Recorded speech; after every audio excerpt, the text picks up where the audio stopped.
Dear Kuya Poy, magandang araw sa inyo at sa lahat na nakikinig at nanonood ng programang Heart to Heart ng 92.3 True FM.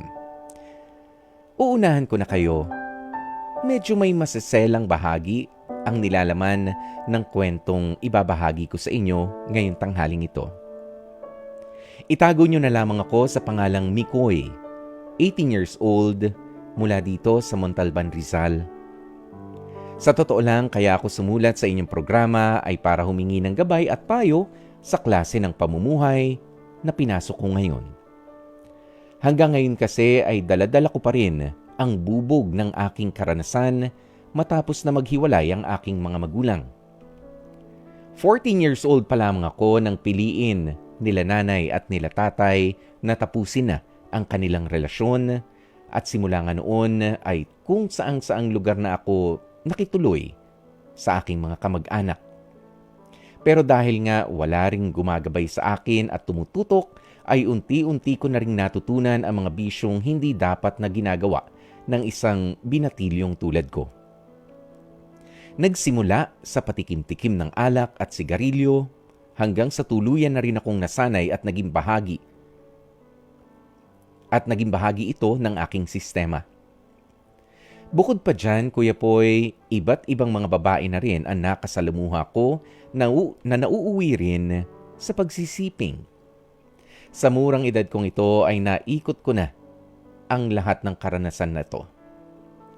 Sinubukan ko rin na magkaroon ng relasyon sa mga bakla para mahuthutan ko ang mga ito at masuplayan ang pangangailangan ko para sa aking mga bisyo. Actually, Kuya Poy, nagkaroon naman ng pagkakataong magbagong buhay ang kagaya ko upang maituloy ang aking pag-aaral. Pero hindi rin ito nagtagal matapos ang mga natatanggap kong sermon mula sa aking mga kamag-anak. At ang ending niyan, muli tuloy akong bumalik sa pakikipagbarkada dahilan para mawala ulit ng saysay o mawalan ulit ng saysay at direksyon ang aking buhay. Kahit sa murang edad kong ito, marami na akong mga babaeng naka one night stand. Para ba akong isang kuneho na sa sobrang likot at bilis ko na magpalit ng babae? Kuya Poy, sobrang malalim ang galit ko sa sarili ko. Feeling ko kasi sa akin naman talaga nagsimula ang lahat kung bakit nauwi sa hiwalayan ang relasyon ng aking mga magulang. Labis ang pagkauhaw ko sa atensyon, Kuya Poy. Kaya siguro hindi na nakapagtataka na maraming tao ang aking nakakasalamuha. Matumbasan lang ang hindi ko nakuhang atensyon mula sa aking sariling pamilya. Sa ngayon po ay namamasukan ako bilang isang utility worker sa isang pribadong kumpanya. At gaya pa rin ng dati, ay papalit-palit pa rin ako ng mga babaeng nakakarelasyon.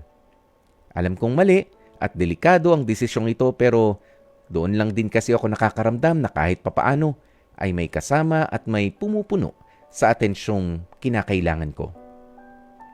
Alam kong sobrang maraming butas ang inyong napansin sa pakikinig sa aking kwento.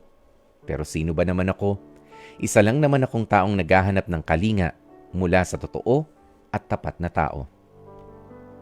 Maraming salamat sa pagkakataong maibahagi ang kwentong ito at nilalaman ng puso ko.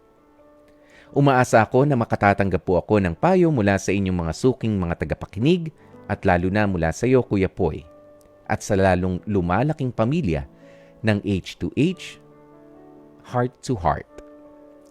Lubos na gumagalang, Mikoy. Especially for you. Pero alam mo, Mikoy, ang pinakamali sa iyong iniisip sa ngayon ay yung ikaw ang may kasalanan sa kung anuman ang naging dahilan ng paghihiwalay ng iyong mga magulang.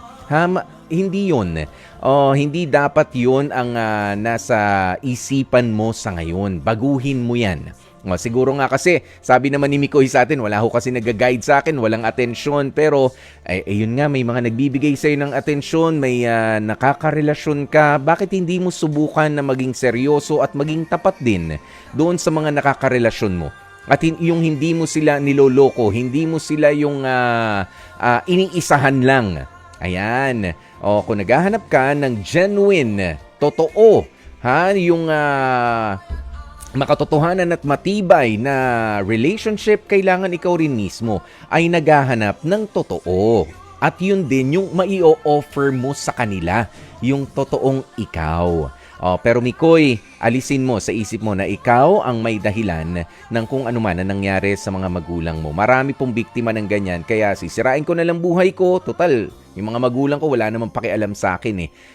Ang mga magulang natin, sa totoo lang, tapos na yung kanilang mga tapos na ang kanilang chance sa kung ano man ang ginawa nila sa buhay nila. Pero tayo bilang mas mga nakababata, tayo ang meron ding pagkakataon to improve ourselves. Galing nga tayo sa kanila, naapektuhan tayo sa hindi maganda ang karanasan natin sa kanila, pero it is in our decisions, in our future decisions na babase yung buhay para sa atin. It's not being selfish, it's just being smart. Na ganoon. Kung ayaw nyo, kung hindi maayos ang pagpapalaki nyo sa akin, sige, aayusin ko na lang naman yung pagtanda ko. Ayaw nyo akong bigyan ng atensyon, mas i-appreciate ko yung sarili ko. Kung ayaw nyo akong i-appreciate, ako na lang mag-appreciate sa sarili ko. At salamat na lamang doon sa mga tao na magtitiwala din sa akin. 'Di ba? Huwag mong sirain ang buhay mo ng dahil doon sa kagagawan ng ibang tao. Mikoy, baguhin mo ang mindset na ganyan dahil sa huli, ikaw rin ang matatalo. Yung gagawin mong ganti yung sarili mo, hindi ko aayusin para pansinin nyo ko, hindi. Mas lalo mong ayusin dahil at the end of the day, it's your life at iisa lamang yan. Wala nang iba. Pagkatapos itong buhay na to, ito lang yun. Ito lang yun. Wala nang, ay sorry, sayang pala, sana inayos ko na. Walang ganon. I'm sorry, Mikoy. Kaya ayusin mo ang mga desisyon mo sa buhay, ha? Bata ka pa, malaki pa ang pag-asa mo. Maging totoo ka sa ibang mga tao.